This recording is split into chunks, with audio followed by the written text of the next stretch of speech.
ಸಿದ್ದರಾಮಯ್ಯ ಇವತ್ತು ಬಾಗಲಕೋಟೆಗೆ ಬರಾಕ್ತಾನು.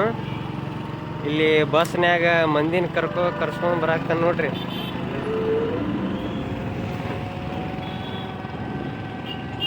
ಇವೆಲ್ಲ ಬಸ್ ಅವ್ರಿಗೆ ಹಂಗ ಇವು.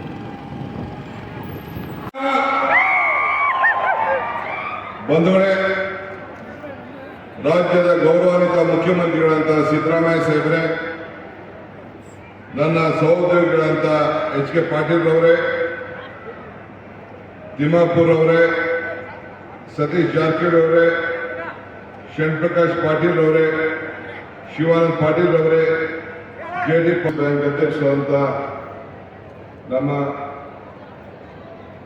ನಾಯಕರವರೇ, ಅಜಯ್ ಕುಮಾರ್ ನಾಯಕ್ ಅವರೇ, ಇನ್ನು ವೇದಿಕೆ ಇರುವಂತ ಎಲ್ಲ ನಮ್ಮ VC ಅವರು ಇದ್ದಾರೆ, ಡೈರೆಕ್ಟರ್ ಇದ್ದಾರೆ, ಮೊಯ್ಸಿನ್ ಇದ್ದಾರೆ, ಜಿಲ್ಲಾ ಅಧಿಕಾರಿಗಳಿದ್ದಾರೆ, ಎಲ್ಲ ಪ್ರಮುಖ ನಾಯಕರು, ಜಿಲ್ಲಾ ಅಧ್ಯಕ್ಷರು ಎಲ್ಲ ಕೂಡ ಇದ್ದಾರೆ. ಇದೊಂದು ಸಮಾಜದ ಋಣವನ್ನ ತೀರಿಸುವಂತ ಒಂದು ಕಾರ್ಯಕ್ರಮ. ಭೀಷ್ಮ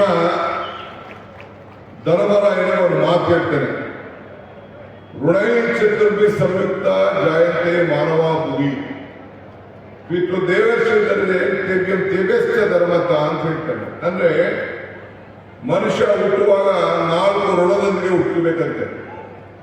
ಒಂದು ತಂದೆ ತಾಯಿ ಋಣ, ಒಂದು ದೇವರ ಋಣ, ಒಂದು ಸಮಾಜದ ಋಣ, ಒಂದು ಗುರುವಿನ ಋಣ. ಆ ಋಣವನ್ನು ತೀರಿಸಬೇಕಾದ್ರೆ ಧರ್ಮದಿಂದ ತೀರಿಸಬೇಕಂತ. ಇವತ್ತು ನಾವು ಈ ಬಾಗಲಕೋಟೆ ಮತ್ತು ಬಿಜಾಪುರ ಜಿಲ್ಲೆಯ ಅವಿಭಾಗ ಜಿಲ್ಲೆ 14 ಸೀಟ್ಗೆ ತಾವು 10 ಸೀಟನ್ನು ಕೊಟ್ಟು ಈ ರಾಜ್ಯದಲ್ಲಿ ಒಂದು ಕಾಂಗ್ರೆಸ್ ಸರ್ಕಾರ, ಬಲಿಷ್ಠವಾದಂತಹ ಕಾಂಗ್ರೆಸ್ ಸರ್ಕಾರ ತಂದಿದ್ದೀವಿ. ಈ ಸರ್ಕಾರ ತಂದಕ್ಕೆ ಈ ಜಿಲ್ಲೆಯ ಋಣವನ್ನು ತೀರಿಸಬೇಕು ಅಂತ ಹೇಳಿ ನಾವೆಲ್ಲ ಸರ್ಕಾರದಲ್ಲಿರುವಂತಹ ಶಾಸಕರು, ಸಚಿವರೆಲ್ಲ ಸೇರಿ ಅನೇಕ ತ್ಯಾಗಗಳನ್ನು ಮಾಡಿ ನಿಮ್ಮ ಋಣವನ್ನು ತೀರಿಸಲಿಕ್ಕೆ ಸಂಕಲ್ಪ ಮಾಡಿ ಇವತ್ತು ಇದಕ್ಕೆ ಒಂದು ಶಾಶ್ವತವಾದಂತಹ ಪರಿಹಾರವನ್ನು ಕೊಡಲಿಕ್ಕೆ ಇವತ್ತು ಬಾಗಲಕೋಟೆಯ ಜನತೆಗೆ, ಬಿಜಾಪುರ ಜನತೆಗೆ ಭಾಗ್ಯದ ಬಾಗಿಲನ್ನ ತೆರಲಿಕ್ಕೆ ನಾವೆಲ್ಲ ಇಲ್ಲಿಗೆ ಸೇರಿದ್ದೇವೆ. ಬಂದ ವೇಳೆ ಇವತ್ತು ಮೇಟಿಯವರು ಇಲ್ಲ, ಮೇಟಿಯವರು ಇವತ್ತು ನಮ್ಮ ಜೊತೆ ಇಲ್ಲ. ಅವರ ಜೀವನದ ಮತ್ತೊಂದು ಅಧ್ಯಾಯವನ್ನ ಅವರ ಇಲ್ಲಿವರೆಗೂ ಕೂಡ ಅವರ ಆಲೋಚನೆ, ಪರಿಶ್ರಮ, ಹೋರಾಟ, ಚಿಂತನೆ ಇವೆಲ್ಲ ಕೂಡ ಉಳಿಸಲಿಕ್ಕೆ ಇವತ್ತು ನಾವು ಪ್ರಯತ್ನವನ್ನ ನಾವು ಮಾಡ್ತಾ ಇದ್ದೇವೆ. ಅಧಿಕಾರಕ್ಕಿಂತ ಆದರ್ಶಗಳು ಬಹಳ ಮೌಲ್ಯವಾದದ್ದು ಅಂತ ಹೇಳಿ ಇವತ್ತು ನಂಬ್ಕೊಂಡು ಬಂದಂತ ಒಬ್ಬ ನಾಯಕ, ಜನರ ನೋವುಗೋಸ್ಕರ ಸ್ಪಂದಿಸಿಕೊಂಡು ಸದಾ ನೆನಪಿನಲ್ಲಿ ಇವತ್ತು ಅವರು ಉಳಿತಾರೆ ಅಂತ ಹೇಳಲಿಕ್ಕೆ ನನಗೆ ಬಹಳ ಸಂತೋಷ ಆಗ್ತದೆ. ರಾಜಕಾರಣವನ್ನ ಸೇವೆ ಅಂತ ಹೇಳಿ ಕಂಡಂತ ಒಬ್ಬ ವ್ಯಕ್ತಿತ್ವ ನಮ್ಮ ಸ್ನೇಹಿತರಾದಂತ ಮೇಟಿ ಅವ್ರಿಗೆ ಇತ್ತು ಅನ್ನೋದು ನನಗೆ ಹೇಳಲಿಕ್ಕೆ ಬಹಳ ಸಂತೋಷ ಆಗ್ತದೆ. ಜನರ ಸಾಮಾನ್ಯರಲ್ಲಿ ಅವರು, ಅವರ ಕುಟುಂಬದವರೆಲ್ಲರೂ ಕೂಡ ಒಟ್ಟಿಗೆ ಕೈಕೊಂಡು ಹೋಗುವಂತ ಕೆಲಸವನ್ನ ಮಾಡ್ಕೊಂಡು ಬಂದು, ಸೊ ಇವತ್ತು ಅವರ ಏನು ಆಲೋಚನೆಗಳಿತ್ತು, ಅವರ ಆಚಾರ ಇತ್ತು, ಅವರ ವಿಚಾರ ಇತ್ತು, ಈ ಜಿಲ್ಲೆಯ ನಾಯಕರುಗಳ ಪರಿಶ್ರಮ ಇತ್ತು, ಅದನ್ನೆಲ್ಲ ಕೂಡ ಮನಗೊಂಡು ನಿಮಗೆ ಅರ್ಪಿಸಲಿಕ್ಕೆ ನಾವು ಬಂದಿದ್ದೇವೆ. ಇವತ್ತು ಮಾನವ ಸೇವೆಯೇ ದೇವರು ಅನ್ನೋದು ಕೂಡ ನಮ್ಮ ಹಿರಿಯರು, ಬಸವಣ್ಣವರೆಲ್ಲ ಹೇಳಿದ್ದಾರೆ. ಜಾತಿ ಕೇಳಬೇಡ, ಗುಣ ಕೇಳು ಅಂತೇಳಿ. ಹಾಗೆ ಧರ್ಮವು ಮಾತ್ರಲ್ಲ, ಇವತ್ತು ನಮ್ಮ ನಡತೆಯಲ್ಲಿ ಇರಬೇಕು ಅನ್ನೋದು ಕೂಡ ನಮ್ಮ ಹಿರಿಯರು ಮಾರ್ಗದರ್ಶನವನ್ನು ಕೊಟ್ಟಿದ್ದಾರೆ. ಆದ್ರಿಂದ ಇವತ್ತು ನಾವು ಬಂದು ಈ ರೈತರ ಬದುಕಿಗೆ ನಮ್ಮ ಏನು ಕೃಷ್ಣಾ ಮೇಲ್ದಂಡ ಈ UKP ಪ್ರಾಜೆಕ್ಟ್ಗೆ ಸುಮಾರು 15 ವರ್ಷದ ಹಿಂದೆ ನಮಗೆ ಕೋರ್ಟಿನ ಆದೇಶ ಬಂತು. ಕೇಂದ್ರ ಸರ್ಕಾರ ಅದನ್ನು ಕಾರ್ಯರೂಪಕ್ಕೆ ತರಲಿಲ್ಲ. ಆದರೂ ಕೂಡ ನಮ್ಮ ಬಾಗಲಕೋಟೆ ಮತ್ತು ಬಾದಾಮಿ ಈ ಒಂದು ಬಿಜಾಪುರ ಮತ್ತು ನಮ್ಮ ಗುಲ್ಬರ್ಗ ಈ ಭಾಗದ ಜನರು ಎಲ್ಲ ಸೇರಿ ಈ ರೈತರ ಪರಿಹಾರಕ್ಕೆ ನೀವು ಒಂದು ತೀರ್ಮಾನವನ್ನು ಮಾಡಬೇಕು ಅಂತ ಹೇಳಿ ಬೆಳಗಾವಿ ಅಧಿವೇಶನದಲ್ಲಿ ನನಗೆ ಮುಖ್ಯಮಂತ್ರಿಗಳ ಮೇಲೆ ಒತ್ತಡ ಇತ್ತು. ನನಗೆ ಈ ಹಣದ ಒತ್ತಡ ಸಮಾನ ಇಲ್ಲ. ಮಹಾರಾಷ್ಟ್ರದವರು ಮುಂದೂಡಿದ್ರು, ಇನ್ನೊಂದ್ಸತಿ ಆಂಧ್ರ ಪ್ರದೇಶದವರು ಮುಂದೂಡಿದ್ರು. ಅದಾದ ಮೇಲೆ ಇವತ್ತು ಈ ಒಂದು ತಕರಾರು ಅರ್ಜಿಯನ್ನ ಕೊಟ್ಟಿದ್ದಾರೆ. ಆದ್ರೂ ಕೂಡ ನುಡಿದಂತೆ ನಡೆದಿದ್ದೇವೆ. ನಮ್ಮ ಭೂಮಿ, ನಮ್ಮ ನೀರು, ನಮ್ಮ ಹಕ್ಕು ಅಂತ ತೀರ್ಮಾನ ಮಾಡಿ ಇವತ್ತು ನಾವು 3,000 ಕೋಟಿ ರೂಪಾಯಿನ ಈ ವರ್ಷನೇ ಹಂಚಬೇಕು.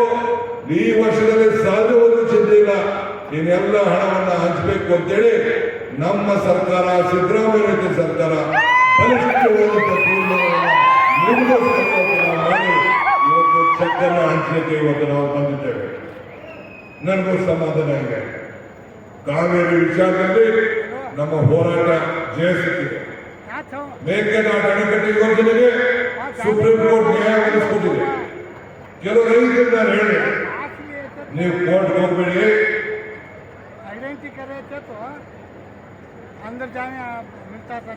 ನೀವು ಕೆಲವು ನ್ಯಾಯಾಲಯಗಳು ಬೇರೆ ಬೇರೆ ತಪ್ಪಾಗಿದ್ದಾರೆ ಅಂತೇಳಿ ನಾನು ರಿಕ್ವೆಸ್ಟ್ ಮಾಡಿದೆ, ಕೇಳಿಲ್ಲ. ಕೆಲವು ಲಿಮಿಟೇಷನ್ ಮೇಲೆ ಕೋರ್ಟ್ ಹೋದ್ರು. ಆದ್ರೆ ಇವತ್ತು ಸುಪ್ರೀಂ ಕೋರ್ಟ್ಗೆ ನಾನು ಇಲ್ಲೇ ತಲೆಬಾಗಲಿಕ್ಕೆ ನಾನು ಪ್ರಯತ್ನ ಮಾಡ್ತೇನೆ. ಅವರು ಇಲ್ಲ, ಸರ್ಕಾರದ ವಿಚಾರ ನಾವು ಗಮನದಲ್ಲಿ ಇಟ್ಕೊಳ್ಬೇಕು.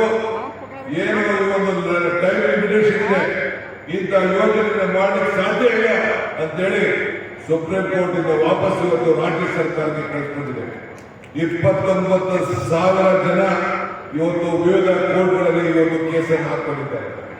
ನಾನಿಲ್ಲೇ ನಮ್ಮ ರೈತರಿಗೆ ಮನವಿ ಮಾಡ್ತೇನೆ, ನಮ್ಮ ತೀರ್ಪು ನಾವು ತೆಗೆದುಕೊಂಡಂತ ತೀರ್ಮಾನ ಈಗಾಗಲೇ ಎಚ್.ಕೆ. ಪಾಟೀಲ್ ಅವರು ಹೇಳಿದೆ, ಇಡೀ ರಾಷ್ಟ್ರದಲ್ಲೇ ಯಾವ ಸರ್ಕಾರ ಕೂಡ ತೆಗೆದುಕೊಂಡಿಲ್ಲ. ಇದು ನಿಮ್ಮ ಸರ್ಕಾರ, ನಿಮ್ಮ ಕಾಂಗ್ರೆಸ್ ಸರ್ಕಾರ ಇವತ್ತು ತೆಗೆದುಕೊಂಡಿದೆ ಅನ್ನೋ ಮಾತನ್ನು ಈ ಸಂದರ್ಭದಲ್ಲಿ ಬಯಸ್ತಾ ಇದ್ದಾರೆ. ಈ ವಿಚಾರಗಳನ್ನ ಚರ್ಚೆ ಮಾಡಬೇಕು.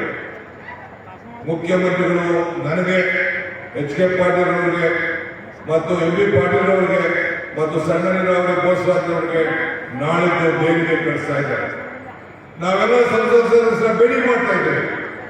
ಭೇಟಿ ಮಾಡಿ ಅವ್ರಿಗೆ ಮನವರಿಕೆಯನ್ನು ಮಾಡಿಕೊಂಡು ಕೇಂದ್ರ ಸರ್ಕಾರದ ಮೇಲೆ ಒತ್ತಡವನ್ನು ಹೇರಿ ಈ ತೀರ್ಪಿಗೆ ಅನುಷ್ಠಾನವನ್ನು ತರಬೇಕು. ನಮ್ಮ ಯಾವ ಕೆಲಸಕ್ಕೂ ಅಡ್ಡಿ ಬರಬಾರ್ದು, ಆರ್ಥಿಕವಾಗಿ ಸಹಾಯ ಮಾಡಬೇಕು ಅಂತ ಹೇಳಿ ಮನವಿಯನ್ನು ಮಾಡಲಿಕ್ಕೆ ನಾವು ಇವತ್ತು ನಾವು ಹೋಗ್ತಾ ಇದ್ದೇವೆ.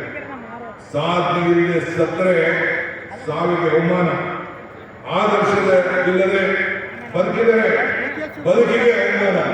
ಹಂಗೆ ನಾವು ಮಾಡುವಂತ ಕೆಲಸದಲ್ಲಿ ಇವತ್ತು ಪ್ರತಿಯೊಂದರಲ್ಲೂ ಕೂಡ ಆದರ್ಶವನ್ನು ಗಮನದಲ್ಲಿಟ್ಕೊಂಡು ನಮ್ಮ ಕೆಲಸವನ್ನ ನೀವು ಕಣ್ಣಲ್ಲಿ ನೋಡಬೇಕು, ಬರೀ ಕಿವಿಯಲ್ಲಿ ಕೇಳಬಾರ್ದು. ಆ ರೀತಿಯಲ್ಲಿ ನಮ್ಮ ಕಾರ್ಯಕ್ರಮಗಳನ್ನ ಮಾಡುವಂತ ಕೆಲಸ ನಾವು ಮಾಡ್ಕೊಂಡು ನಾವು ಬರ್ತಾ ಇದ್ದೇವೆ. ಇವತ್ತು ಮೆಡಿಕಲ್ ಕಾಲೇಜ್ ಯಾಕೆ ಬೇಕು? ಈ ಮೆಡಿಕಲ್ ಕಾಲೇಜು ಬಡವರಿಗೋಸ್ಕರ, ಎಲ್ಲ ಬಡ ಜನತೆಯ ಎಲ್ಲ ಏನು ಯೋಜನೆಗಳಿದೆ ಎಲ್ಲ ಬಡವರಿಗೋಸ್ಕರ ಉಚಿತವಾಗಿ ಒಂದು ಆರೋಗ್ಯ ಕ್ಷೇತ್ರದಲ್ಲಿ ನಾವು ಸಹಾಯ ಮಾಡಬೇಕು. ಖಾಸಗಿ ಆಸ್ಪತ್ರೆಗಳು ಹಣ ವಸೂಲು ಮಾಡ್ತಾ ಇದ್ದಾರೆ, ಅದನ್ನು ತಪ್ಪಿಸ್ಬೇಕು ಅಂತ ಹೇಳಿ ಪ್ರತಿ ಜಿಲ್ಲೆಯಲ್ಲೂ ಮೆಡಿಕಲ್ ಕಾಲೇಜ್ ಮಾಡಬೇಕು ಅಂತ ಹೇಳಿ ಕಾಂಗ್ರೆಸ್ ಸರ್ಕಾರ ಸಂಕಲ್ಪ ಮಾಡಿ ಇಡೀ ದೇಶಕ್ಕೆ ಒಂದು ಮಾದರಿಯಾದಂತಹ ಕೆಲಸವನ್ನು ಮಾಡಿದ್ದಾರೆ. ಇವತ್ತು ಕರ್ನಾಟಕದಲ್ಲಿ 70 ಮೆಡಿಕಲ್ ಕಾಲೇಜ್ಗಳಿವೆ. ಇವತ್ತು ಎಲ್ಲ ಜಿಲ್ಲೆಯಲ್ಲೂ ಕೂಡ ಹೆಡ್ ಕ್ವಾರ್ಟರ್ಸ್ನಲ್ಲಿ ಮೆಡಿಕಲ್ ಕಾಲೇಜನ್ನು ಮಾಡ್ಕೊಂಡು ನಾವು ಬರ್ತಾ ಇದ್ದೇವೆ. ಕರ್ನಾಟಕ ರಾಜ್ಯದಲ್ಲಿ ಬಡವರ ಮಕ್ಕಳಿಗೆ 13,945 ಸೀಟ್ಗಳನ್ನು ಇವತ್ತು ಪ್ರತಿ ವರ್ಷ ಡಾಕ್ಟರ್ಗಳನ್ನಾಗಿ ತಯಾರು ಮಾಡುವಂತ ಐತಿಹಾಸಿಕವಾದಂಥ ತೀರ್ಮಾನ ಈ ಕರ್ನಾಟಕ ರಾಜ್ಯದಲ್ಲಿದೆ. 7,501 PG ಸೀಟ್ಗಳಿವೆ.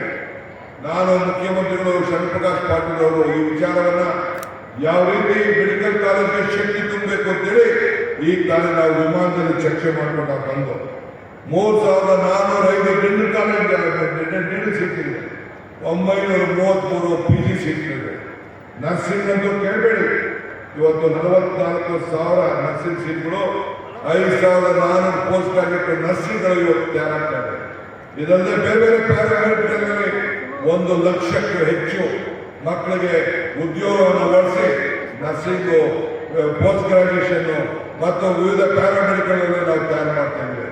ಇದು ಕರ್ನಾಟಕ ರಾಜ್ಯ ಇಡೀ ದೇಶ ಅಲ್ಲ, ಇಡೀ ಪ್ರಪಂಚಕ್ಕೆ ಮಾದರಿ ಅಂತ ಹೇಳಲಿಕ್ಕೆ ನನಗೆ ಬಹಳ ಸಂತೋಷ ಆಗ್ತದೆ. ಇವತ್ತು ನಮಗೆಲ್ಲ ಶಕ್ತಿ ಕೊಟ್ಟಿದ್ದೀವಿ. ನಾನು ಹೆಚ್ಚಿಗೆ ಮಾತಾಡೋದಿಲ್ಲ ಇಲ್ಲಿ. ಇನ್ನು ನಾವು ಹಣ ನಿಮಗೆ ಕೊಡ್ತೀವಿ. ಈಗ ಮೆಡಿಕಲ್ ಕಾಲೇಜು ಭೂಮಿ ಪೂಜೆ ಮಾಡಿದ್ದೇವೆ. ಇದು ನಮ್ಮ ಮೇಟಿಯವರ ಕನಸು. ಈ ಜಿಲ್ಲೆಯ ಎಲ್ಲ ಶಾಸಕರ ಪರಿಶ್ರಮ, ಅವರ ಹೋರಾಟ ಇದಕ್ಕೆ ಒಂದು ದೊಡ್ಡ ನಾಂದಿಯನ್ನ ಮಾಡಿ ಇವತ್ತು ಅವರ ಬದುಕಿಗೆ ಒಂದು ಶಾಶ್ವತವಾದಂತಹ ಸಾಕ್ಷಿಯನ್ನು ಇವತ್ತು ಅವರ ಹೋರಾಟಕ್ಕೆ ಬಿಟ್ಟು ಹೋಗ್ತಾ ಇದ್ದಾರೆ. ಬಂಧುಗಳೇ, ನೀವೆಲ್ಲ ಆಶೀರ್ವಾದ ಮಾಡಿ ಕೊಟ್ಟು ಮಾತು 5 ಗ್ಯಾರಂಟಿ. ಇಡೀ ದೇಶ ಕರ್ನಾಟಕ ರಾಜ್ಯವನ್ನು ಇವತ್ತು ನೋಡಿಕೊಂಡು ಎಲ್ಲ ರಾಜ್ಯಗಳು ಕೂಡ 5 ಗ್ಯಾರಂಟಿಗಳನ್ನ ನೋಡ್ತಾ ಇದ್ದಾರೆ. ಎಲೆಕ್ಷನ್ ಮುಂಚಿತವಾಗಿ ನಾನು ಬಂದಿದ್ದೆ, ಒಂದು ಮಾತು ಹೇಳಿದೆ, ಕಮಲ ಕೆರೆಯಲ್ಲಿದ್ದರೆ ಚಂದ, ಹೊರದಲ್ಲಿದ್ದರೆ ಚಂದ. ಈ ದಾನ ಧರ್ಮ ಮಾಡುವ ಕೈ ಅಧಿಕಾರದಲ್ಲಿದ್ದರೆ ಮಾತ್ರ ಚಂದ ಅಂತ. ಈ ದಾನ ಧರ್ಮ ಮಾಡುವ ಕೈ ಅಧಿಕಾರ ಇದ್ದಕ್ಕೆ 5 ಗ್ಯಾರಂಟಿ, 5 ಬೆರಳು ಸೇರಿ ಈ ಕೈ ಗಟ್ಟಿ ಆಯ್ತು. 5 ಮುಷ್ಟಿ ಸೇರಿ 5 ಗ್ಯಾರಂಟಿ ಸೇರಿ ಈ ಕೈ ಮುಷ್ಟಿ ಆಯ್ತು.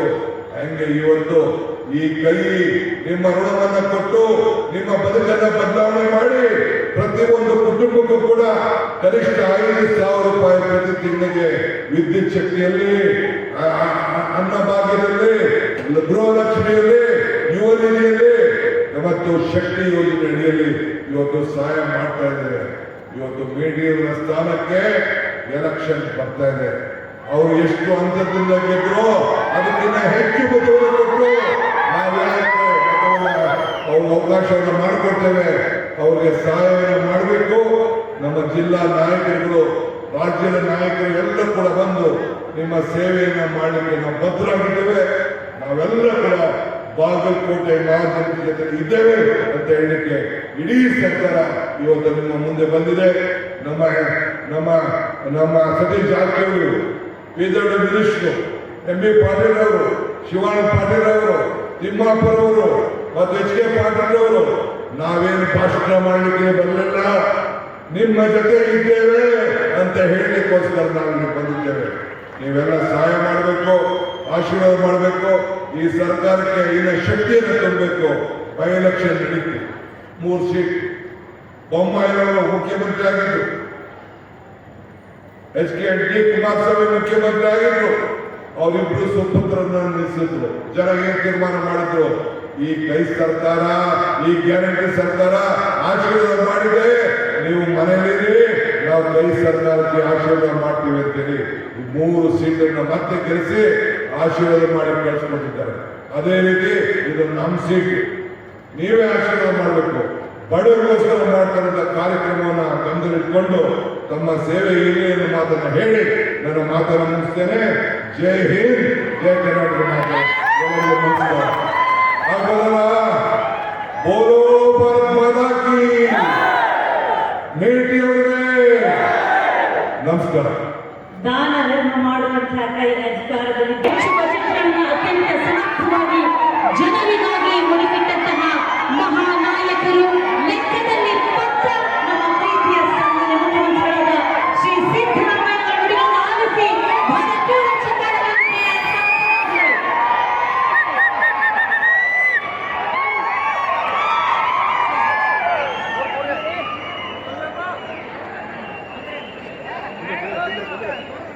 ಈ ಸಮಾರಂಭದಲ್ಲಿ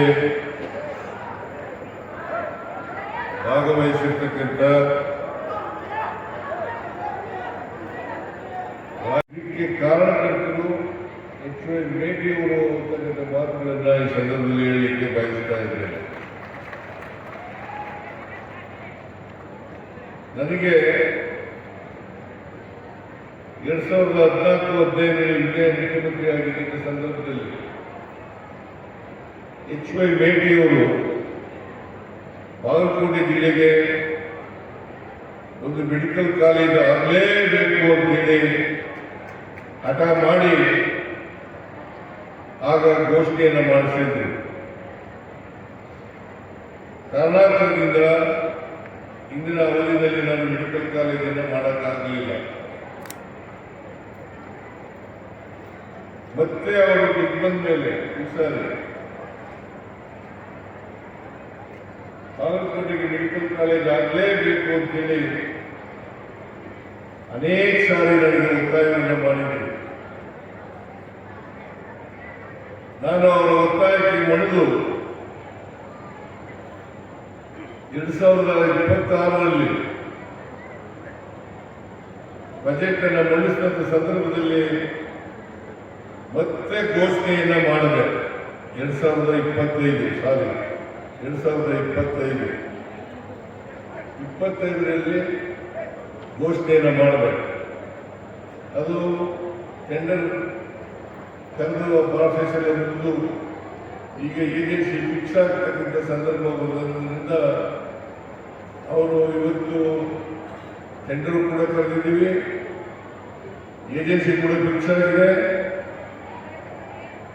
ಕೆಲಸ ಪ್ರಾರಂಭ ಆಗಬೇಕು. ಈ ಮಧ್ಯೆ ಅಸೆಂಬ್ಲಿ ನಡೀತಾ ಇರೋದ್ರಿಂದ ನಾನು ಹೇಳಿದೆ, ಒಂದು ಶನಿವಾರ ಭಾನುವಾರ ಯಾವತ್ತಾದರೂ ಕೂಡ ಶಂಕುಸ್ಥಾಪನಾ ಕಾರ್ಯಕ್ರಮವನ್ನು ಇಟ್ಕೊಳ್ಳಿ, ಅವತ್ತು ನಾನು ಬಂದೇ ಬರ್ತೀನಿ ಅಂತಕ್ಕಂಥ ಮಾತುಗಳನ್ನು ಹೇಳಿದೆ. ಹಾಗಾಗಿ ಇವತ್ತು ಶಂಕುಸ್ಥಾಪನೆ ನಡೀತಾ ಇದೆ. ಇವತ್ತು ಮೇಟಿಯವರ ಕನಸು ನನಸಾಗಿದೆ ಅಂತಕ್ಕಂಥ ಮಾತುಗಳನ್ನು ಈ ಸಂದರ್ಭದಲ್ಲಿ ಹೇಳಲಿಕ್ಕೆ ಬಯಸ್ತಾ ಇದೆ.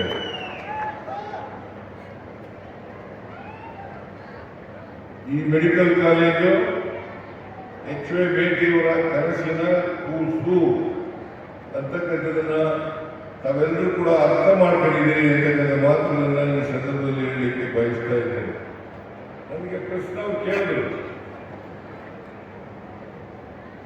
ಚುನಾವಣೆ ಬಂದಿದೆ, ಉಪಚುನಾವಣೆ ಬಂದಿದೆ, ಅದಕ್ಕೋಸ್ಕರ ತರಾತುರಿನಲ್ಲಿ ನೀವು ಶಂಕುಸ್ಥಾಪನೆಯನ್ನು ಮಾಡ್ತಾ ಇದ್ದೀವಿ ಅಂತಕ್ಕಂಥ ಮಾತುಗಳನ್ನು ಹೇಳಿದರು. ಇದು 2025 ಬಜೆಟ್ ಆಗಲೇ ಘೋಷಣೆ ಆಗಿತ್ತು, ಆದರೆ ವಿಳಂಬ ಆಗಿ ಇವತ್ತು ಶಂಕುಸ್ಥಾಪನೆ ಆಗ್ತಾ ಇದೆ. ಆದ್ರಿಂದ ಬೈ ಎಲೆಕ್ಷನ್ಗೋಸ್ಕರ ಈ ಮೆಡಿಕಲ್ ಕಾಲೇಜನ್ನ ಶಂಕುಸ್ಥಾಪನೆ ಮಾಡ್ತಾ ಇದ್ದೀವಿ ಅಂತಕ್ಕಂಥದ್ದು ಸತ್ಯಕ್ಕೆ ದೂರವಾದಂಥ ಮಾತು ಅಂತಕ್ಕಂಥ ಮಾತುಗಳನ್ನ ಈ ಸಂದರ್ಭದಲ್ಲಿ ಹೇಳಲಿಕ್ಕೆ ಬಯಸ್ತಾ ಇದ್ದೇನೆ. ಆದ್ರಿಂದ ಉಪಚುನಾವಣೆಗೂ ಇದಕ್ಕೂ ಸಂಬಂಧ ಇಲ್ಲ. ಉಪಚುನಾವಣೆ ಯಾವಾಗಲೂ ಬರ್ಬೋದು, ಯಾಕಂದ್ರೆ ಮೇಟಿಯವರು ಸತ್ತು 6 ತಿಂಗಳೊಳಗಡೆ ಚುನಾವಣೆಯನ್ನು ಮಾಡಬೇಕು. ಅದರಿಂದ ಬಹುಶಃ ನಾನು ಅಂದ್ಕೊಂಡಿರೋ ಪ್ರಕಾರ ಕೇರಳದಲ್ಲಿ ಚುನಾವಣೆ ನಡೀತಾ ಇದೆ, ಸಾಮಾನ್ಯ ಚುನಾವಣೆ. ಆ ಚುನಾವಣೆಯ ಸಂದರ್ಭದಲ್ಲಿ ಈ ಬಾಗಲಕೋಟೆ ಉಪಚುನಾವಣೆ ಕೂಡ ನಡೀಬಹುದು ಅಂತಕ್ಕಂಥ ವಿಷಯವನ್ನ ಗಮನದಲ್ಲಿ ಇಟ್ಕೊಂಡಿದ್ದೇನೆ ಅಂತಕ್ಕಂಥ ಮಾತುಗಳನ್ನ ಹೇಳಲಿಕ್ಕೆ ಬಯಸ್ತಾ ಇದ್ದೇನೆ. ಈ ಮೆಡಿಕಲ್ ಕಾಲೇಜ್ ಜೊತೆಗೆ ಅನೇಕ ಅಭಿವೃದ್ಧಿ ಕಾರ್ಯಕ್ರಮಗಳಿಗೂ ಕೂಡ ಶಂಕುಸ್ಥಾಪನೆ ಮತ್ತು ಉದ್ಘಾಟನೆಯನ್ನು ಮಾಡತಕ್ಕಂಥದ್ದನ್ನು ಮಾಡಿದ್ದೇವೆ. ಯಾಕೆಂತಂದ್ರೆ ನಮ್ಮ ಸರ್ಕಾರ ಅಧಿಕಾರಕ್ಕೆ ಬಂದಿನಿಂದ ಇವತ್ತಿನವರೆಗೆ ನಾನು ಅನೇಕ ಜಿಲ್ಲೆಗಳಿಗೆ ಹೋಗಿದ್ದೇನೆ. ಬಹುಶಃ ಆ ಜಿಲ್ಲೆಗಳಲ್ಲಿ ಅಭಿವೃದ್ಧಿ ಕಾರ್ಯಕ್ರಮಗಳಿಗೆ ಶಂಕುಸ್ಥಾಪನೆ ಉದ್ಘಾಟನೆಯನ್ನು ಮಾಡತಕ್ಕಂಥ ಕೆಲಸವನ್ನು ಮಾಡಿದ್ದೇನೆ. ಭಾರತೀಯ ಜನತಾ ಪಕ್ಷದವರು ಸುಳ್ಳು ಆರೋಪಗಳನ್ನು ನಮ್ಮ ಮೇಲೆ ಮಾಡ್ತಾ ಇದ್ದಾರೆ. ಗ್ಯಾರಂಟಿ ಯೋಜನೆಗಳನ್ನ ಸಿದ್ದರಾಮಯ್ಯನವರ ಸರ್ಕಾರ ಅವನ್ನ ಘೋಷಣೆ ಮಾಡಿ ಜಾರಿ ಮಾಡೋದ್ರಿಂದ ಸರ್ಕಾರದಲ್ಲಿ ಅಭಿವೃದ್ಧಿ ಕಾರ್ಯಕ್ರಮಗಳಿಗೆ ದುಡ್ಡಿಲ್ಲ ಅಂತಕ್ಕಂಥ ಸುಳ್ಳನ್ನ ಅಪಪ್ರಚಾರ ಮಾಡ್ತಕ್ಕಂಥದ್ದನ್ನ ಜನರನ್ನ ದಾರಿ ತಪ್ಪಿಸ್ತಕ್ಕಂಥ ಕೆಲಸವನ್ನು ಮಾಡ್ತಾ ಇದ್ದಾರೆ. ಇದು ನಿಜಕ್ಕೂ ಕೂಡ ಸತ್ಯಕ್ಕೆ ದೂರವಾದಂಥ ಮಾತು ಅಂತಕ್ಕಂಥ ಮಾತುಗಳನ್ನು ಹೇಳಲಿಕ್ಕೆ ಬಯಸ್ತಾ ಇದ್ದೇನೆ. ವಾಸ್ತವ ಏನಪ್ಪಾ ಅಂತಂದ್ರೆ ನಾವು ಗ್ಯಾರಂಟಿ ಯೋಜನೆಗಳನ್ನೂ ಕೂಡ ಜಾರಿ ಮಾಡಿದ್ದೀವಿ. ಜೊತೆಗೆ ಅಭಿವೃದ್ಧಿ ಕೆಲಸಗಳನ್ನು ಕೂಡ ಮಾಡ್ತಾ ಇದ್ದೀವಿ ಅಂತಕ್ಕಂಥ ಮಾತುಗಳನ್ನು ಹೇಳಲಿಕ್ಕೆ ಬಯಸ್ತಾ ಇದ್ದೇವೆ.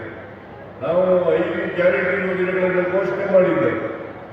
ಈ 5 ಗ್ಯಾರಂಟಿ ಯೋಜನೆಗಳನ್ನ ನಾವು ಅಧಿಕಾರಕ್ಕೆ ಬಂದಂತ ಒಂದೇ ವರ್ಷದಲ್ಲಿ ಎಲ್ಲ ಗ್ಯಾರಂಟಿ ಯೋಜನೆಗಳನ್ನು ಕೂಡ ಜಾರಿ ಮಾಡಿದ್ರು. ಇವತ್ತು ಸುಮಾರು 51-52 ಸಾವಿರ ಕೋಟಿ ರೂಪಾಯಿಗಳನ್ನ ಗ್ಯಾರಂಟಿ ಯೋಜನೆಗಳಿಗೆ ನಾವು ಈ ವರ್ಷ ಖರ್ಚು ಮಾಡ್ತಾ ಇದ್ದೇವೆ. ಪ್ರತಿ ವರ್ಷವೂ ಕೂಡ 50ಕ್ಕೂ ಹೆಚ್ಚು ಕೋಟಿ 50 ಸಾವಿರಕ್ಕೂ ಹೆಚ್ಚು ಕೋಟಿ ರೂಪಾಯಿಗಳನ್ನ ಖರ್ಚು ಮಾಡ್ತಾ ಇದ್ದೀವಿ. ಇಲ್ಲಿವರೆಗೆ 1,22,000 ಕೋಟಿ ರೂಪಾಯಿಗಳನ್ನ ಗ್ಯಾರಂಟಿ ಯೋಜನೆಗಳಿಗೆ ಖರ್ಚು ಮಾಡಿದ್ದೇವೆ. ಜೊತೆಗೆ ಅಭಿವೃದ್ಧಿ ಕೆಲಸಗಳನ್ನು ಕೂಡ ಮಾಡ್ತಾ ಇದ್ದೇವೆ ಅಂತಕ್ಕಂಥ ಮಾತುಗಳನ್ನು ಹೇಳಲಿಕ್ಕೆ ಬಯಸ್ತಾ ಇದ್ದೇನೆ. ಅದರಿಂದ ನಮಗೆ ಈ ಗ್ಯಾರಂಟಿ ಯೋಜನೆಗಳನ್ನ ಘೋಷಣೆ ಮಾಡಿ ಅಭಿವೃದ್ಧಿ ಕೆಲಸಗಳಿಗೆ ದುಡ್ಡಿಲ್ಲ, ಅಭಿವೃದ್ಧಿ ನಡೀತಾ ಇಲ್ಲ ಈ ರಾಜ್ಯದಲ್ಲಿ ಅಂತಕ್ಕಂಥ ಬಿಜೆಪಿಯವರ ಮಾತುಗಳಿಗೆ ಅರ್ಥ ಇಲ್ಲ, ಅವು ಸುಳ್ಳುಗಳು ಅಂತಕ್ಕಂಥ ಮಾತುಗಳನ್ನ ತಮಗೆ ತಿಳಿಸಲಿಕ್ಕೆ ಬಯಸ್ತಾ ಇದ್ದೇನೆ. ಹಾಗಿದ್ರೆ ಅವರು ಅಧಿಕಾರದಲ್ಲಿದ್ದರು, 4 ವರ್ಷ ಅಧಿಕಾರದಲ್ಲಿದ್ದರು. 2019ರಿಂದ 2023 ಅಧಿಕಾರದಲ್ಲಿದ್ದರು. 4 ವರ್ಷದಲ್ಲಿ ಯಾಕೆ ಮೆಡಿಕಲ್ ಕಾಲೇಜ್ ಮಾಡಲಿಲ್ಲ?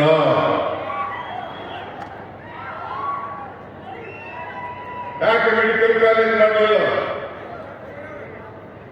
ಈ ಪ್ರಶ್ನೆಯನ್ನು ಬಿಜೆಪಿಯವರಿಗೆ ನೇರವಾಗಿ ಕೇಳಲಿಕ್ಕೆ ಬಯಸ್ತಾ ಇದ್ದೇನೆ. ನೀವು ದಯಮಾಡಿ ಕೇಳಬೇಕು. 4 ವರ್ಷ ಅಧಿಕಾರದಲ್ಲಿ ಇದ್ರಲ್ಲ, ಯಾಕೆ ಬಾಗಲಕೋಟೆಯಲ್ಲಿ ಮೆಡಿಕಲ್ ಕಾಲೇಜನ್ನು ಮಾಡಲಿಲ್ಲ? ಅವರು 4 ವರ್ಷ ಅಧಿಕಾರದಲ್ಲಿದ್ದು ಲೂಟಿ ಹೊಡಿತಕ್ಕಂಥ ಕೆಲಸವನ್ನು ಮಾಡಿದ್ರು ಹೊರತು ಅಭಿವೃದ್ಧಿ ಕೆಲಸಗಳನ್ನ ಮಾಡಲಿಲ್ಲ ಅಂತಕ್ಕಂಥ ಮಾತುಗಳನ್ನ ಈ ಸಂದರ್ಭದಲ್ಲಿ ನಾನು ಹೇಳಲಿಕ್ಕೆ ಬಯಸ್ತಾ ಇದ್ದೇನೆ. ಅದರಿಂದ ಬಿಜೆಪಿ ಏನೂ ಮಾಡಲಿಲ್ಲ, ಅದು ಸುಳ್ಳು ಹೇಳ್ತಿರೋದು, ಅಪಪ್ರಚಾರ ಮಾಡತಕ್ಕಂಥದ್ದು, ಜೊತೆಗೆ ಧರ್ಮದ ಹೆಸರಿನಲ್ಲಿ ಜಾತಿ ಹೆಸರಿನಲ್ಲಿ ಅಧಿಕಾರಕ್ಕೆ ಬರ್ತಕ್ಕಂಥದ್ದು, ಈ ಜಾತಿ ಧರ್ಮ ಇದನ್ನ ಒಬ್ಬರನ್ನ ಎತ್ಕಟ್ಟಿ ಜಗಳ ಆಡಿಸಿ ತಾವು ಬೇಳೆಕಾಳನ್ನ ಬೇಯಿಸ್ಕೊಳ್ತಕ್ಕಂಥ ಕೆಲಸವನ್ನ ಮಾಡ್ತಾ ಇದ್ದಾರೆ. ಅದು ಬಿಟ್ಟರೆ ಬಿಜೆಪಿಯವರು ಯಾವ ಅಭಿವೃದ್ಧಿ ಕೆಲಸಗಳನ್ನು ಕೂಡ ಮಾಡಲಿಕ್ಕೆ ಇಲ್ಲ ಅಂತಕ್ಕಂಥ ಮಾತುಗಳನ್ನು ಹೇಳಲಿಕ್ಕೆ ಬಯಸ್ತಾ ಇದ್ದೇನೆ.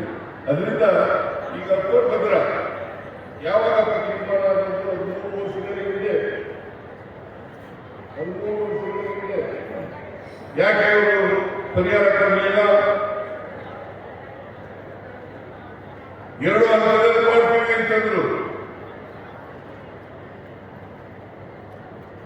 ಆಮೇಲೆ ಪರಿಹಾರವನ್ನು ಕಡಿಮೆ ಹಣವನ್ನು ಫಿಕ್ಸ್ ಮಾಡಿದ್ರು. ಆ ಕಾರಣದಿಂದ ರೈತರು ಮುಂದೆ ಬರಲಿಲ್ಲ. ಅದಕ್ಕೋಸ್ಕರ ಕೃಷ್ಣ 3ನೇ ಹಂತ ಯೋಜನೆಗೆ ನಮ್ಮ ಸರ್ಕಾರ ತೀರ್ಮಾನ ಮಾಡಿದೆ. ಒಂದೇ ಹಂತದಲ್ಲಿ ಎಲ್ಲರಿಗೂ ಕೂಡ ಪರಿಹಾರವನ್ನು ಕೊಡಬೇಕು ಅಂತಕ್ಕಂಥ ಮಾತುಗಳನ್ನು ಹೇಳಲಿಕ್ಕೆ ಬಯಸ್ತಾ ಇದ್ದಾರೆ. ಈಗ ಇನ್ನೊಂದು ಅಪಪ್ರಚಾರ ಮಾಡ್ತಾ ಇದ್ದಾರೆ. ಬಜೆಟ್ನಲ್ಲಿ ಏನು ಹಣವೇ ಇಟ್ಟಿಲ್ಲ, ಪರಿಹಾರ ಲ್ಯಾಂಡ್ ಎಕ್ವಿಷನ್ಗೆ ದುಡ್ಡು ಇಟ್ಟಿಲ್ಲ ಅಂತಕ್ಕಂಥ ಅಪಪ್ರಚಾರವನ್ನು ಮಾಡ್ತಾ ಇದ್ದಾರೆ. ವಾಸ್ತವ ಏನಪ್ಪಾ ಅಂತಂದ್ರೆ, ಸತ್ಯ ಸಂಗತಿ ಏನಪ್ಪಾ ಅಂತಂದ್ರೆ, ನಾವು ಈ ವರ್ಷ ಅಂದ್ರೆ 26-27ರಲ್ಲಿ 3,000 ಕೋಟಿ ರೂಪಾಯಿಗಳನ್ನ ಭೂಮಿ ಪರಿಹಾರಕ್ಕೋಸ್ಕರ ಇಟ್ಟಿದ್ದೇವೆ. ಅದ್ರ ಜೊತೆಗೆ ಅದು ಸಾಲ ಅಂತ ಗೊತ್ತು, ಆದ್ರೆ ಸಪ್ಲಿಮೆಂಟರಿನಲ್ಲಿ ಇನ್ನೂ 5,000 ಕೋಟಿ ರೂಪಾಯಿಗಳನ್ನ ಕೊಡ್ತೇನೆ ಅಂತಕ್ಕಂಥ ಅದರಿಂದ ಯಾರು ಮುಂದೆ ಬರ್ತಾರೆ ಅವ್ರು ಎಲ್ಲರಿಗೂ ಕೂಡ ನಾವು ಪರಿಹಾರವನ್ನು ಕೊಡ್ತಕ್ಕಂಥ ಕೆಲಸವನ್ನ ಮಾಡ್ತೇವೆ ಅಂತಕ್ಕಂಥ ಮಾತುಗಳನ್ನ ನಾವು ಹೇಳಿದ್ದೀವಿ. ರೈತ ಮುಖಂಡರುಗಳಿಗೆ, ರೈತ ಪ್ರತಿನಿಧಿಗಳಿಗೆ, ಆಮೇಲೆ ಜನಪ್ರತಿನಿಧಿಗಳಿಗೆ, ಮಂತ್ರಿಗಳಿಗೆ ಹೇಳಿದ್ದೀವಿ. ನಾವು ಒಂದು ನೀರಾವರಿ ಒಂದು ಎಕರೆಗೆ 40 ಲಕ್ಷ. ಆಮೇಲೆ ಒಣಭೂಮಿಗೆ, ಖುಷ್ಕಿ ಜಮೀನಿಗೆ 30 ಲಕ್ಷ ರೂಪಾಯಿಗಳನ್ನು ಕೊಡ್ತೀವಿ ಅಂತ ಹೇಳಿದ್ವಿ. ಅದನ್ನ ಕೊಟ್ಟೇ ಕೊಡ್ತೀವಿ ಅಂತಕ್ಕಂಥ ಮಾತುಗಳನ್ನು ಹೇಳಲಿಕ್ಕೆ ಬಯಸ್ತಾ ಇದ್ದೇನೆ.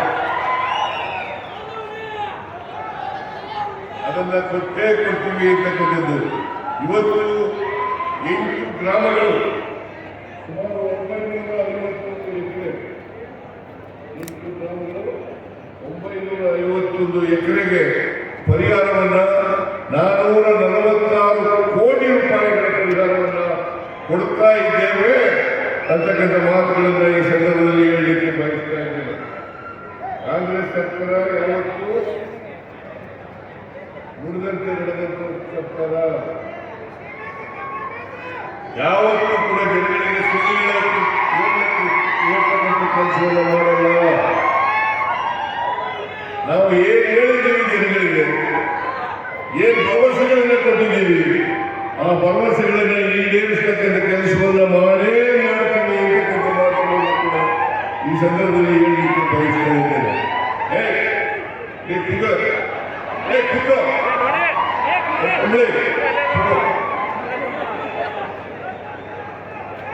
ಆದ್ರಿಂದ ಯಾವುದಾದ್ರೂ ಸರ್ಕಾರ ಇದ್ರೆ, ನಿಲ್ಲಂತೆ ನಡೆದಂತ ಸರ್ಕಾರ ಇದ್ರೆ ಅದು ಕಾಂಗ್ರೆಸ್ ಸರ್ಕಾರ ಮಾತ್ರ ಅಂತಕ್ಕಂಥ ನಾವು ಏನ್ ಹೇಳ್ತೀವಿ ಚುನಾವಣಾ ಸಂದರ್ಭದಲ್ಲಿ, ಅಥವಾ ನಾವು ಪ್ರಣಾಳಿಕೆಗಳನ್ನು ಹೇಳ್ತೀವಿ, ಅದರಂತೆ ನಡ್ಕೊಳ್ತೀವಿ. ಇವತ್ತು ನಾನು ಏನ್ ಹೇಳಿದ್ದೀನಿ ಅದರಂತೆ ನಡ್ಕೊಳ್ತಕ್ಕಂಥ ಕೆಲಸವನ್ನ ನಾವು ಮಾಡ್ತೇವೆ ಅಂತಕ್ಕಂಥ ಮಾತುಗಳನ್ನ ಈ ಸಂದರ್ಭದಲ್ಲಿ ಹೇಳಲಿಕ್ಕೆ ಬಯಸ್ತಾ ಇದ್ದೇನೆ. ಅದರಿಂದ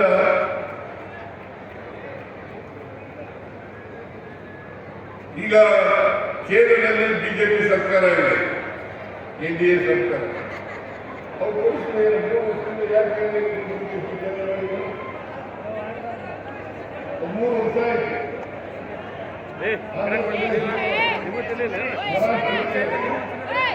ಅವರು ಅರ್ಜಿ ಹಾಕಿದ್ದಾರೆ ಅಂತೇಳಿ, ಕೋರ್ಟ್ನಲ್ಲಿ ಅರ್ಜಿ ಹಾಕಿದ್ದಾರೆ ಅಂತೇಳಿ, ಅದೇ ರೀತಿ ಗುಜರಾತ್ನಲ್ಲಿ ಕೂಡ ಹಾಕಿದ್ರು. ಗುಜರಾತ್ನಲ್ಲಿ ಹಾಕಿದ್ರು. ಯಾಕೆ ಅಲ್ಲಿ ಯಾಕೆ ಮಾಡೋದು, ಇಲ್ಲಿ ಯಾಕೆ ಮಾಡ್ತಾ ಇಲ್ಲ? ಗುಜರಾತ್ ನರೇಂದ್ರ ಮೋದಿ ಅವರ ರಾಜ್ಯ, ಅಮಿತ್ ಶಾ ಅವರ ರಾಜ್ಯ. ಕರ್ನಾಟಕ ಇವತ್ತು ಇಷ್ಟು ವರ್ಷಗಳಾದರೂ ಕೂಡ ಕೇಂದ್ರ ಸರ್ಕಾರ ನೋಟಿಫಿಕೇಶನ್ ಅನ್ನು ಹೊರಡಿಸಲಿಲ್ಲ. ನಾವು ಅನೇಕ ಪತ್ರಗಳನ್ನ, ನಾನು DK ಶಿವಕುಮಾರ್ ಅವರು ಅನೇಕ ಸಾರಿ ಭೇಟಿ ಮಾಡಿದ್ದೀವಿ, ಸಂಬಂಧಪಟ್ಟ ಮಂತ್ರಿ ಭೇಟಿ ಮಾಡಿದ್ದೀವಿ, ಪ್ರಧಾನಮಂತ್ರಿ ಭೇಟಿ ಮಾಡಿದ್ದೀವಿ, ಪತ್ರ ಬರೆದಿದ್ದೀವಿ. ಆದರೂ ಕೂಡ ಇವತ್ತುವರೆಗೆ ನೋಟಿಫಿಕೇಶನ್ ಅನ್ನು ಹೊರಡಿಸಲಿಕ್ಕೆ ಯಾವ ಪ್ರಯತ್ನ ಕೂಡ ಮಾಡಿಲ್ಲ ಅಂತಕ್ಕಂಥ ಮಾತುಗಳನ್ನು ಹೇಳಲಿಕ್ಕೆ ಬಯಸ್ತೇನೆ. ಅದೇ ರೀತಿ ಮಾದಾಯಿ ಯೋಜನೆ, ಅದು ಕುಡಿಯ ನೀರಿನ ಯೋಜನೆ 13.42 TMC ನೀರು ನಮಗೆ ಕೊಟ್ಟಿದ್ದಾರೆ, ಅದನ್ನು ಕೂಡ ಮಾಡಿಲ್ಲ.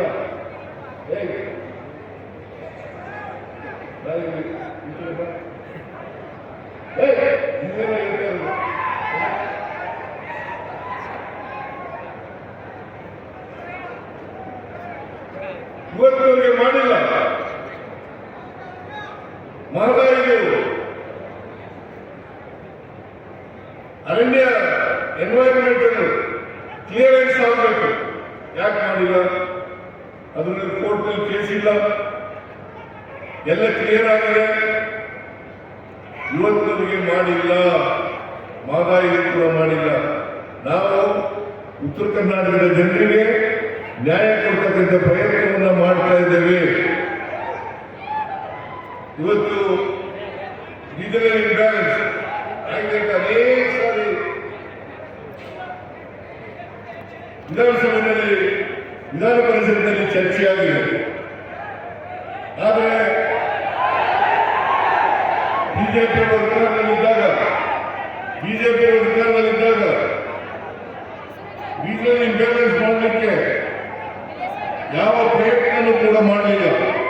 ನಾವು ಅದಕ್ಕೋಸ್ಕರ ಗೋವಿಂದರಾವ್ ಅವರ ಅಧ್ಯಕ್ಷತೆಯಲ್ಲಿ ಒಂದು ಸಮಿತಿಯನ್ನು ಮಾಡಿ ಅವರನ್ನು ವರದಿ ತರಿಸಿಕೊಂಡು ಅದನ್ನ ಬಜೆಟ್ ವಿಧಾನಸಭೆಯಲ್ಲಿ ಕೂಡ ಮಂಡಿಸಿ ಅದರ ಒಪ್ಪಿಗೆಯನ್ನು ಅಲ್ಲಿ ಒಪ್ಪಿಗೆಯನ್ನು ಶಾಸಕರ ಒಪ್ಪಿಗೆಯನ್ನು ಪಡ್ಕೊಂಡು ನಾವು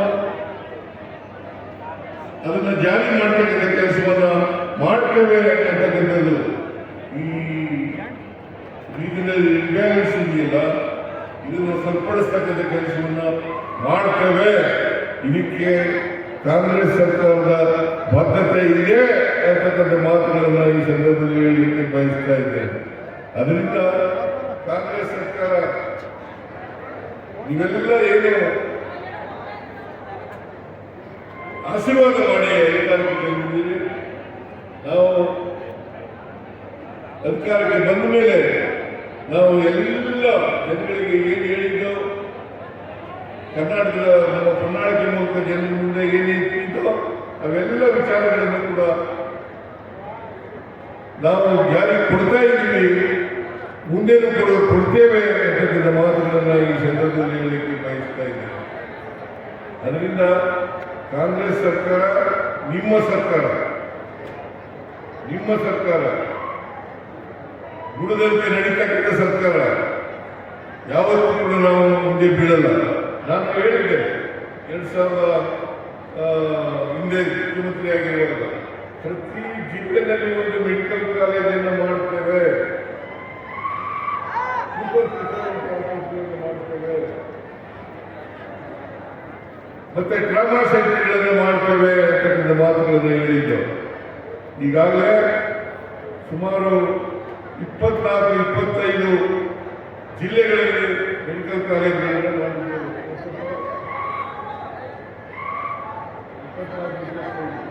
ಜಿಲ್ಲೆಗಳಲ್ಲಿ ಮೆಡಿಕಲ್ ಕಾಲೇಜುಗಳನ್ನು ಮಾಡ್ತೇವೆ.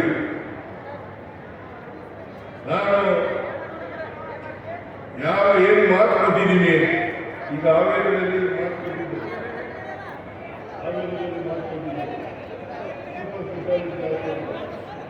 ಮುಂದಿನ ವರ್ಷ ಸೂಪರ್ ಸ್ಪೆಷಾಲಿಟಿ ಅಂತಂದ್ರೆ 26-27 ಸೂಪರ್ ಸ್ಪೆಷಾಲಿಟಿ ಆಸ್ಪತ್ರೆಯನ್ನ ಮಾಡ್ಕೊಳ್ಳೋಣ ಅಂತಕ್ಕಂಥ ಮಾತುಗಳನ್ನು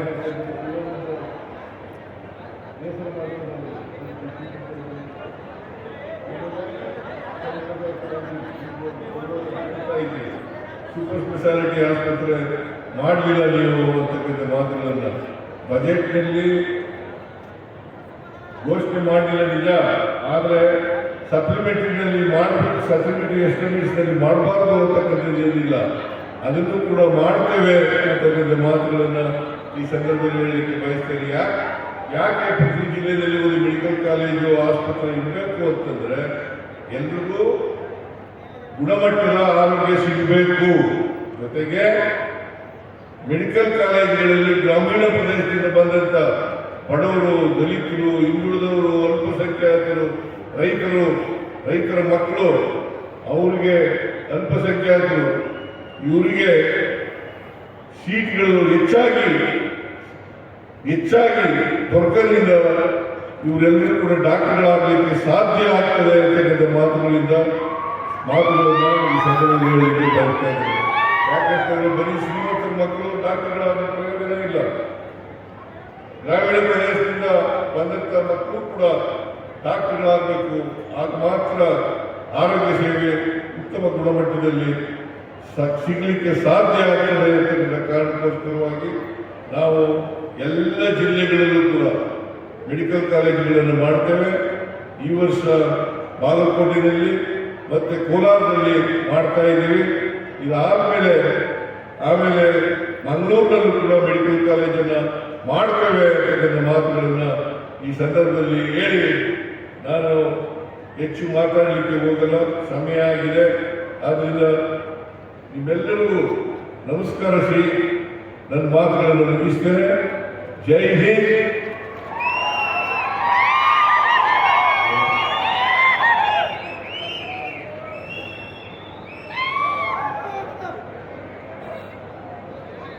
ಆಮೇಲೆ ಈ ಶೆಟ್ಟಿ ನನಗೆ ಬಂದು ಒಂದು ನವನಗರದಲ್ಲಿ ಒಂದು ವ್ಯಾಪಾರ ಕೇಂದ್ರ ಮಾಡಬೇಕು ಅಂತಕ್ಕಂಥ ಮಾತು, ವ್ಯಾಪಾರ ಇವತ್ತು ಸಂಪೂರ್ಣ ನಿಂತೋಗಿದೆ. ಒಂದೆಡೆ ಬೃಹತ್ ವಾಣಿಜ್ಯ ವಲಯ ನಿರ್ಮಿಸಬೇಕಂತ ಒತ್ತಾಯ ಮಾಡ್ತಾ ಇದ್ದಾರೆ. ಅದನ್ನು ಕೂಡ ಮುಂದಿನ ವರ್ಷದಲ್ಲಿ ಅಂದರೆ 26-27ರಲ್ಲಿ ಮಾಡ್ತೇನೆ ಅಂತಕ್ಕಂಥ ಮಾತುಗಳನ್ನು ಸಂದರ್ಭದಲ್ಲಿ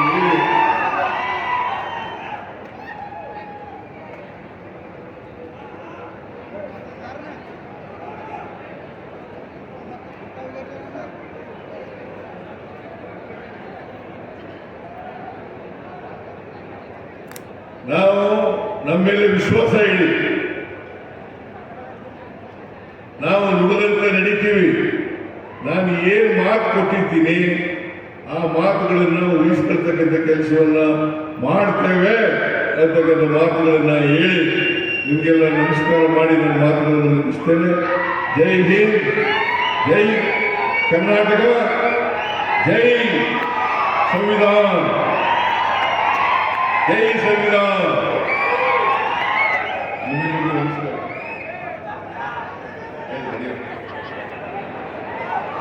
ನಾವು ಕೊಟ್ಟ ಮಾತು ತಪ್ಪುವಂತಹ ಸರ್ಕಾರವಲ್ಲ.